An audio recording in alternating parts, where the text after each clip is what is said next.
L-Oppożizzjoni Nazzjonalista tappoġġja inizjattivi ta' organizzazzjonijiet sportivi għax taf li minnhom se jgawdi kulħadd, partikolarment it-tfal u żgħażagħ li huma l-futur ta' pajjiżna.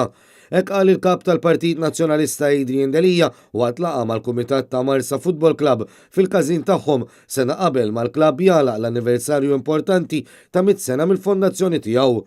Adrian Delija ħal-okkażjoni jiltaqa' ma' dawk preżenti u flimkien mal-Kumitat segwa l-idejat li għandhom ippjanati għal-futur. U faħħar l-impenn tal-membri preżenti biex fi ftit xhur biss it-tim tal-Marsa seta' jerġa' jsir sostenibbli finanzjarjament. Il-kap tal-Partit Nazzjonalista nnota kif il-membri tal-Kumitat preżenti flimkien mat-tim tekniku qed jaħdmu bla għedha biex ifittxu jsalvaw lit-tim minn problemi futuri. Minnaħa tiegħu, il-President ta' Marsa Football Club Joseph Xwireb irringrazzja lil kap tal-Partit Nazzjonalista Adrian Delija talli aċċetta mill-ewwel li jiltaqa' magħhom u jifhem il-ħtiġijiet li għandhom.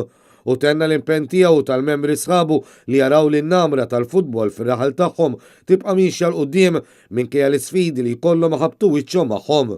Matul din iż-żjara, il-kap tal-Partit Nazzjonalista kien akkumpanjat mill-kandidat għall-elezzjoni tal-Parlament Ewropew Dione Borg.